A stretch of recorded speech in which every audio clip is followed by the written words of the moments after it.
YouTube, how you guys doing? So today I want to apologize for not doing the feeding video. I had a lot of complications during that. I couldn't get the albino to eat again, so I did have to force feed him, but that just I wasn't able to video it. I did not have a person to video for me at the time, which now, as you guys can see, I have my sister on my dirty bed. Say hi, Callie. She's shy to camera, so say hi. But what she's here for today is because I won't let her go to sleep until she does this YouTube video with me. So that was the whole point here. And I'm going to see, because it's hard for me to hold the reptiles, let you guys see them, I can actually have her hold some of them that she's comfortable holding, so you guys can get a better look at them. But iguana, I got him some new food. It's called Fortified Food Juvenile Iguana.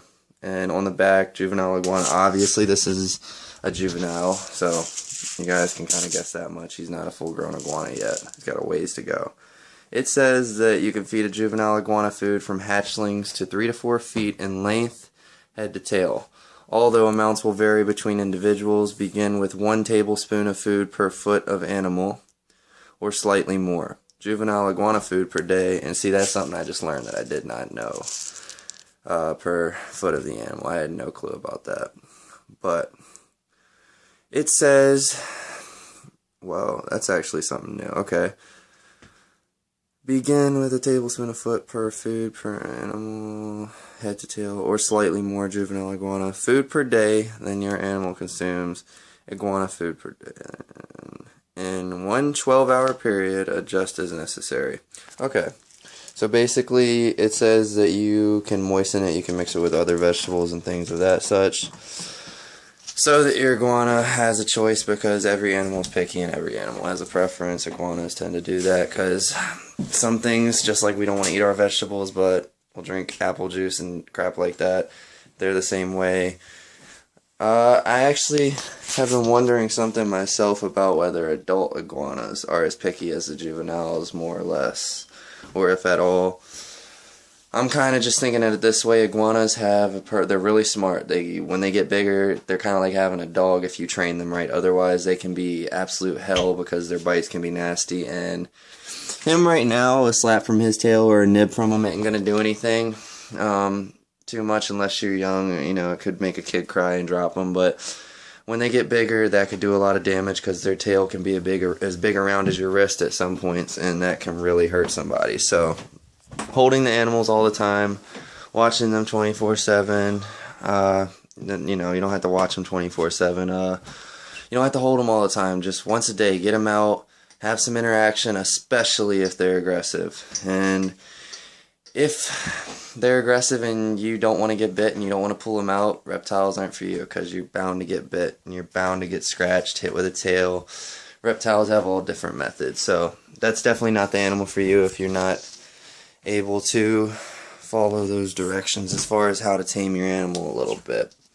But what I'm going to do is go ahead and get into getting some of these reptiles out, and I got some cool stuff I was actually going to ask you guys, because I don't know everything, and you guys can help in the comments. So I'll be right back. I gotta run to Africa, and then France, and then Italy, and I'm just kidding, but give me a minute.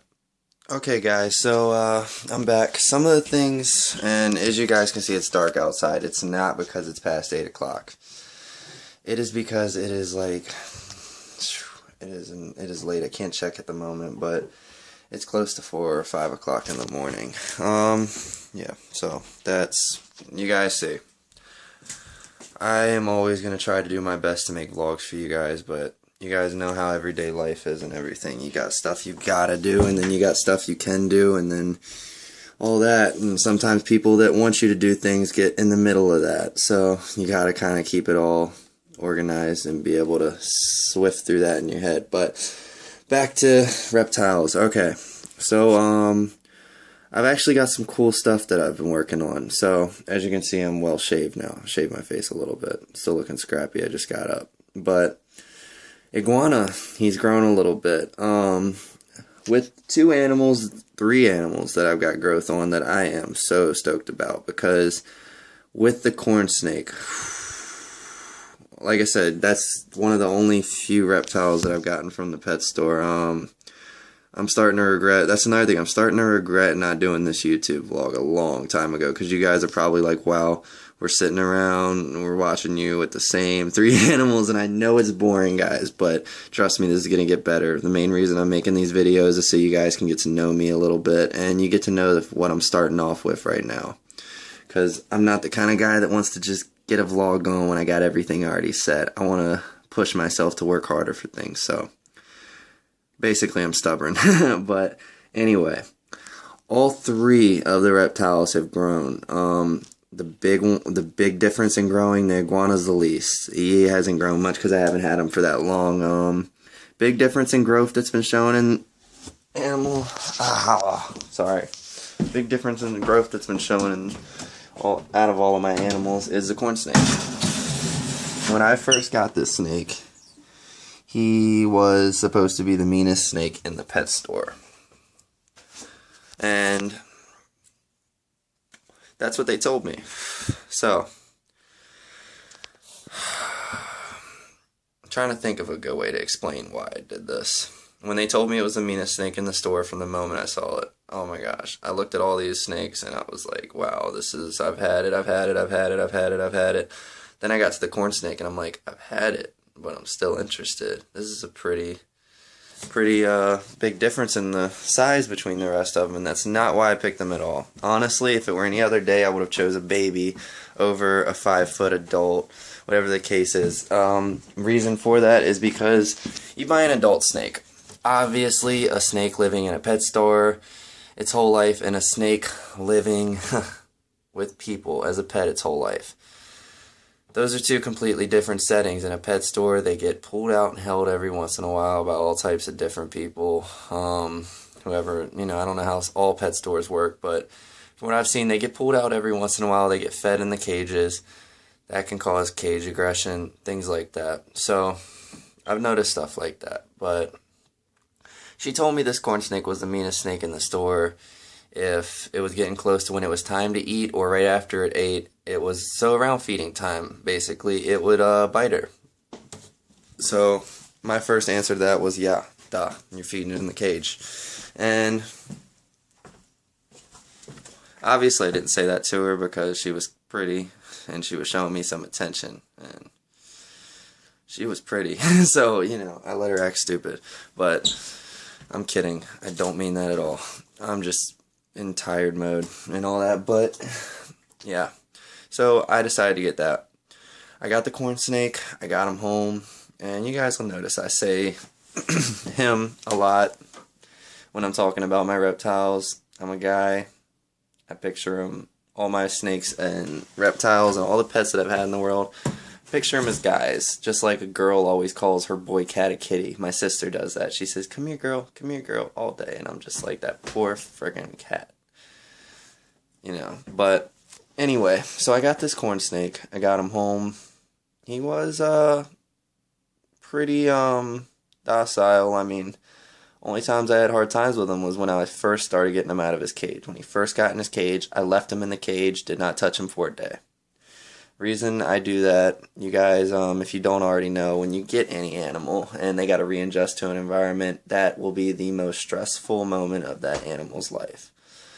If they're treated right, that will be the most stressful moment. Obviously, other things can come into play that can go wrong, where your animal has to go to a vet visit or whatever the case is. And I'm not just talking about reptiles, but transition. Transition is one of the most stressful moments in a reptile's life. When you go to school for the first day, you see how stressful you are, or when you go into work and a new job and you meet everybody and everyone's just crowded around you, nervous like that. Those are stresses you don't want to put on a snake. It'll cause them to bite and cause them to well, stress itself, I don't want to say it'll cause them to do anything else, because really the stress is the most painful part for them. I mean, the stress on any animal can cause long-term damage. It can cause all kinds of stuff as far as anything contributing to their attitude and their moods. But I left him alone for a day, back to the corn snake, and I started taking him out of his cage. When I first started taking him out of his cage, I got bit a few times, like that and stuff. I mean, I've had problems with him, but when it comes down to it, I mean, the biggest thing with reptiles, do not neglect your animal. Because most people neglect animals, they get bored with them, and then when they're not bored with them anymore, they go back to play with them after not messing with them for a month or two, except for to change a light bulb, feed them, or change their water, or whatever the case is, but never to pick them up. They get bit, then they give their animal to a nature center, they want to take it back, you sold me a mean snake, I want my money back, blah, blah, blah. That tends to be what happens, so, yeah, I'm talking too much. I need to quit this anyway, bad. But, so I'm going to get him out, and I'm going to show you guys as far as what growth I was talking about. Okay guys, I'm back, so, yeah, I don't want that near him, but, shit, man, he bit. Okay, anyway, so, I'm going to let him chill on my bed for a minute, but, while I was getting him out, I recognized something that reminded me I needed to show you guys, so. I usually, when I do these vlogs, I usually don't talk too much about shedding and all that, and I don't really go too deep into the reptiles and all that, but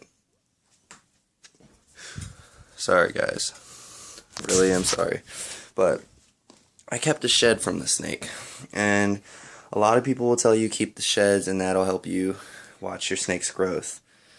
I finally kept the shed from a snake, and the difference in size and everything, it's in half now because, you know, sheds aren't heavy duty stuff, but it's in half now. The shed, there was a big difference. This snake has grown about 5 inches, and I mean, it's crazy, but he's grown 5 inches in just a little bit of time that I've had him, which has been about, it's been about 2 months. And I've never had a snake grow that fast for me. But his shed's measured 2 different lengths, 5 inches. So the shed that I got right now is, buddy, come on now, is this one. So, as you can see, it looks way bigger than his body. I mean, well, not really, not in the video. But if you guys were next to me right now, yeah, you guys would see the difference. But as you can see, I got bit today. Well, just a minute ago I got bit, but that was on my shoulder. That didn't do anything. He just opened his mouth and caught a tooth on me on accident, I think. But the one I got bit by was the baby black rat snake. And as you can see, he's a baby, but gosh, I mean, I didn't expect it to really break skin. I mean, the blood, I know there's going to be a lot of blood because they have a blood thinner in their saliva that causes you to bleed more and panic a little bit when you see a bite. You guys have probably heard that from others. But yeah, this guy's grown a lot. With the other snakes, the black rat snake, grown a lot. I mean, this is, and when I was talking about earlier, when they said this is the meanest snake in the store, this is the nicest snake I've ever had in my life. I've never had a nicer snake. I mean, this guy, I put him on my lap and he sits there, he doesn't go anywhere. If I put him on the couch and I walk away, he'll slither up to some warm spot. But if I put him on my lap or I set him on my bed like I did a minute ago, he coils up and he just sits there and chills and all that. So, I mean, he's a cool, chill snake. The rest of them, I can't take my eyes off of them for seconds because all the snakes I've had in the past, and I really cannot count how many because they come in and out of the house. You guys will see that later on in other videos, but I got ads and stuff like that for people in my area. And I gave the pet store my number. If anyone's ever trying to give away a snake, and let's say it's too big for the pet store to take, or whatever the case, I leave my number there and I tell them to call me, and I bring it right on over. I know people like me that love reptiles that can't, they just can't take their mind off of them. Some of them are more of a reptile freak than me. But, I mean, I know plenty of people that want snakes, that got homes for them and everything like that. I mean, you can't take a snake that has had food handed to it from birth and has been hatched in, captivity or whatever you guys want to call it. It's been a pet its whole life and stick it out in the woods. There's a good chance that animal's going to die in any animal category. Pets and wild animals are two different things and they can be the same animal. But anyway, so this is the nicest snake I've ever had, but I just think it all matters on where your snake is at, how you treat him, how much time you spend with him. But yeah, I mean, iguana, all the reptiles are growing. But I am 2 things I'm gonna end this video with because I gotta get off of here and the time's running down. But I have got a buddy bringing his big snake over that he says actually comes to him. If he sets it down and he backs up from it, it'll actually come up to him and get up in his arms. He's got a big snake. So he's going to bring that over and all that. So we got some fun coming. And as well as that, I'm going to actually do the feeding video next time these guys eat, which will be in a few days. So stay tuned, guys. Thank you for watching.